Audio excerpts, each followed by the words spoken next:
3000 വർഷം പഴക്കമുള്ളതാണെന്ന് പറഞ്ഞ് ഒരാൾ നിങ്ങൾക്ക് തേൻ രുചിക്കാൻ തരുന്നു. എന്തായിരിക്കും നിങ്ങളുടെ പ്രതികരണം? നിങ്ങൾ രുചിച്ചു നോക്കാൻ തയ്യാറാവുമോ? നിങ്ങളുടെ പ്രധാന ആശങ്ക അത് കേടായിട്ടുണ്ടാവുമോ എന്നതായിരിക്കും, അല്ലേ? എന്നാൽ ഇത്രയും പഴക്കമുള്ള തേൻ പുരാവസ്തു ഗവേഷകർക്ക് ലഭിച്ചിട്ടുണ്ട്, അതും കേടുകൂടാതെ. വിശ്വസിക്കാൻ ബുദ്ധിമുട്ടുണ്ടല്ലേ? എന്നാൽ ഇത് സത്യമാണ്. എങ്ങനെയാണിത് സാധ്യമാകുന്നതെന്ന് നമുക്ക് നോക്കിയാലോ? പുരാവസ്തു ഗവേഷകർ ഈജിപ്തിലെ പുരാതന ശവകുടീരങ്ങളിൽ നിന്ന് 3000 വർഷത്തിലധികം പഴക്കമുള്ള തേൻ കണ്ടെത്തിയിട്ടുണ്ട്. അത്ഭുതമെന്ന് പറയട്ടെ, ആ തേൻ ഭക്ഷ്യയോഗ്യമായിരുന്നു. എന്തുകൊണ്ടാണ് തേൻ ഇത്രയും കാലം കേടുകൂടാതെ ഇരിക്കുന്നത്? ഇതിനു പിന്നിൽ ചില ശാസ്ത്രീയ കാരണങ്ങളുണ്ട്. തേനിൽ വളരെ കുറഞ്ഞ അളവിൽ മാത്രമേ ജലമടങ്ങിയിട്ടുള്ളൂ, സാധാരണയായി 18% താഴെ. ബാക്ടീരിയകൾ, ഫംഗസുകൾ തുടങ്ങിയ സൂക്ഷ്മാണുക്കൾക്ക് വളരാനും പെരുകാനും ഒരു നിശ്ചിത അളവിൽ ജലം ആവശ്യമാണ്. തേനിലെ കുറഞ്ഞ ജലാംശം ഈ സൂക്ഷ്മാണുക്കളെ നിർജ്ജലീകരിക്കുകയും അവ നശിച്ചുപോവുകയും ചെയ്യുന്നു. ഇതിനെ ഓസ്മോസിസ് എന്ന് പറയുന്നു. തേനിന്റെ മറ്റൊരു സവിശേഷത ഉയർന്ന അസിഡിക് സ്വഭാവമാണ്.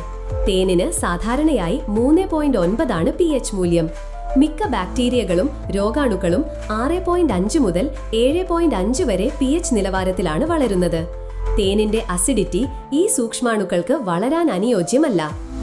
തേനിന് അന്തരീക്ഷത്തിൽ നിന്നുള്ള ഈർപ്പം വലിച്ചെടുക്കാനുള്ള കഴിവുണ്ട്. കാറ്റ് കടക്കാത്ത രീതിയിൽ അടച്ചു സൂക്ഷിച്ചിരിക്കുകയാണെങ്കിൽ തേൻ പാത്രത്തിനുള്ളിലെ ഈർപ്പം വലിച്ചെടുക്കുകയും ജലാംശം വീണ്ടും കുറയ്ക്കുകയും ചെയ്യുന്നു. ഇത് സൂക്ഷ്മാണുക്കൾ വളരാനുള്ള സാധ്യത ഇല്ലാതാക്കുന്നു. എന്നാൽ തുറന്നുവെച്ചാൽ അന്തരീക്ഷത്തിലെ കൂടുതൽ ഈർപ്പം തേൻ വലിച്ചെടുക്കുകയും അത് പിന്നീട് പുളിക്കാനും സാധ്യതയുണ്ട്. ഇതുകൂടാതെ തേനീച്ചകൾ പൂന്തേൻ ശേഖരിക്കുമ്പോൾ അതിൽ ഗ്ലൂക്കോസ് ഓക്സിഡേസ് എന്ന ഒരു പ്രത്യേക എൻസൈം ചേർക്കുന്നു. തേനിൽ ജലാംശം വരുമ്പോൾ, ഉദാഹരണത്തിന് തേനീച്ചയോ നമ്മളോ വെള്ളം ചേർക്കുമ്പോൾ, ഈ എൻസൈം പ്രവർത്തിക്കുകയും ഹൈഡ്രജൻ പെറോക്സൈഡ് ഉൽപ്പാദിപ്പിക്കുകയും ചെയ്യുന്നു. ഹൈഡ്രജൻ പെറോക്സൈഡ് ഒരു മികച്ച അണുനാശിനിയാണ്. ഇത് തേനിനെ ബാക്ടീരിയകളിൽ നിന്നും മറ്റു മാലിന്യങ്ങളിൽ നിന്നും സംരക്ഷിക്കുന്നു.